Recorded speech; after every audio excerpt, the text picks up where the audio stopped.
السلام علیکم ناظرین، آپ سے ڈائری دیکھ رہے ہیں اور آج کا ٹاپک بہت امپورٹنٹ ہے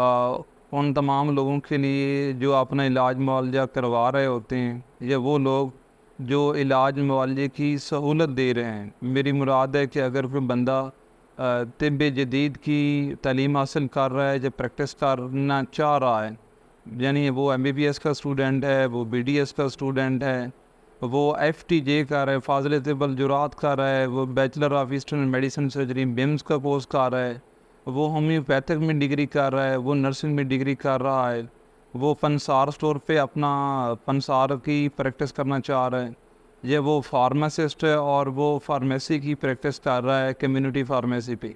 ان سب لوگوں کے لیے یہ ہے کہ وہ اپنی پریکٹس کے لیے کون سے اصول مد نظر رکھیں جس سے ان کی پریکٹس بھی اچھی ہو اور ان کی تشخیص بھی اچھی ہو، مریض کو نقصان بھی نہ ہو اور مریض ان کو بھی فائدہ ہو۔ مریض اگر میری یہ ویڈیو دیکھ رہے ہیں تو وہ یہ سنیں تاکہ ان کو پتہ لگے کہ ایک تعلیمی اور ایک کامیاب پریکٹیشنر میں کیا فرق ہوتا ہے۔ یاد رکھیں کہ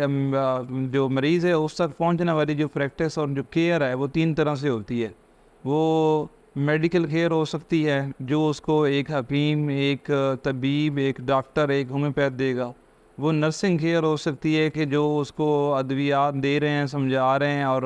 جو دوائی لگا رہے ہیں۔ ایک فارماسیوٹیکل کیئر ہوگی کہ جو کوئی پنسار والا ہے یا فارماسسٹ ہے تو وہ کس طرح سے صحیح انداز میں لکھے گئے نسخے کو بناتا ہے اور مریض کو سمجھا کے دیتا ہے۔ اس کے لیے بنیادی جو اصول ہیں وہ میں آپ کو بتانے لگا ہوں، اور اس کے لیے میں نے جو انتخاب کیا ہے کہ میں یہ اصول کہاں سے پڑھوں۔ میں نے بہت ساری کتابوں میں پڑھے ہیں اور عرصہ دراز سے بطور ماہر ادویات اور ماہر علاج بالغذا پریکٹس کر رہا ہوں، تو مجھے ایک 100 سال سے زیادہ شاید پرانے ایک مفتی صاحب، ایک بزرگ صاحب کا ایک خط ملا جو انہوں نے ایک حکیم صاحب کو لکھا تھا کہ وہ حکیم صاحب اپنی پریکٹس کو کرنے لگیں تو وہ کن چیزوں کو مد نظر رکھیں گے۔ تو وہ انہوں نے جو خط لکھا اس کے وہ اتنا انتہائی اہم ہے، اور اس کی روشنی میں میں آپ کو جو اصول بتانے لگا ہوں یہ آپ اصول خود پڑھیں، آزمائیں اور سیکھیں اور دوسروں تک پہنچائیں، اور مریض بطور مریض یہ دیکھیں کہ کیا ان چیزوں کا خیال رکھتے ہوئے ہماری کیئر کی گئی ہے یا نہیں۔ اگر نہیں کی گئی تو سمجھیں وہ عطائی ہے۔ اور میری مراد ہے جس مفتی صاحب نے یہ لکھا تھا ان کا نام تھا امام احمد رضا قادری رحمۃ اللہ علیہ، اور انہوں نے ایک حکیم صاحب کو ایڈریس کیا تھا، لیکن وہ فیکٹر بڑے ضروری ہیں، وہ میں 1 بائی 1 آپ کو 1-2 ویڈیوز میں گنانا چاہ رہا ہوں۔ سب سے پہلی چیز جو انہوں نے کی ہے وہ یہ ہے کہ طب میں بے دیکھی چیز پر حکم لگانا پڑ جاتا ہے۔ جس طرح شرعی مسائل اور شریعت کا علم بڑا نازک ہے، احتیاط سے اس کو بولنا پڑھنا پڑتا ہے، طب کا بھی یہی حال ہے کہ آپ نے اندر جا کے لیور کو دیکھا تو نہیں ہے، لیکن آپ لیور کے بارے میں مسٹری کر کے اور ساری چیزیں کر کے ڈائگنوز کر کے اس کا علاج کر رہے ہیں۔ تو اس زمن میں ایک حدیث شریف ہے، مشکوٰۃ شریف میں لکھی ہوئی ہے کہ جو طب کرنا بیٹھا اور اس کا طبیب ہونا معلوم نہ ہو تو اس پر تاوان ہے۔ یہ مشکوٰۃ شریف کی حدیث ہے، یعنی کہ اگر کسی معالج کی پریکٹس سے کوئی بگڑ گیا تو اس کا خون بہا اس پریکٹیشنر کی گردن پہ ہے۔ مطلب یہ ہے کہ اس میں یہ سمجھنے والی بات کہ کوئی بندہ الگ تلگ پریکٹس کرنا چاہ رہا ہے، وہ فارمیسی کا اسٹوڈنٹ ہے، وہ MBBS کا اسٹوڈنٹ ہے، وہ طب کا اسٹوڈنٹ ہے یا وہ نرسنگ کا اسٹوڈنٹ ہے، تو وہ اپنی الگ پریکٹس کے لیے اپنے جو تعلیم ہے اس کو کافی نہ سمجھے، وہ اپنے تجربہ کار اساتذہ کرام سے رہنمائی لیتا رہے۔ دوسری بات یہ ہے کہ جب آپ فیلڈ میں آتے ہیں، آپ پریکٹس کرتے ہیں، آپ نے پریکٹس کرنی ہے، تو آپ رائے لینے میں، مشورہ لینے میں کبھی آر محسوس نہ کریں۔ کبھی یہ نہ سمجھیں کہ یہ تو میرا جونیئر ہے، یہ تو بہت سینئر ہے، اس سے مجھے شرم آئے گی، ایسا نہ کریں۔ بلکہ ایسا ہے کہ اگر آدمی اپنی بنیادی تعلیم حاصل کرنے کے بعد اپنے آپ کو عالم مستقل سمجھ لے تو اس سے بڑا جاہل کوئی نہیں ہے۔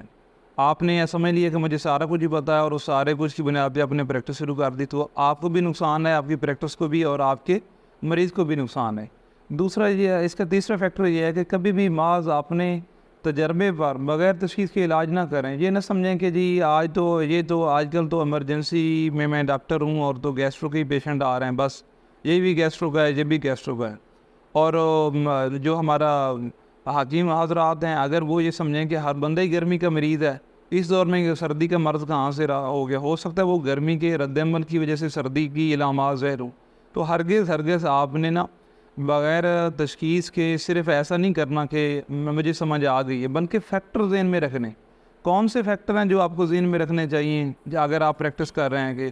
آپ نے موسم کو دیکھنا ہے، آپ نے شہر کو دیکھنا ہے کہ علاقہ کون سا ہے، آپ نے مریض کی عمر کو دیکھنا ہے، آپ نے مریض کے مزاج کو، ٹیمپرامنٹ کو دیکھنا ہے، باقی ان کی جو بیماری ہیں ان کی ہسٹری ہے اس کو مد نظر رکھنا ہے.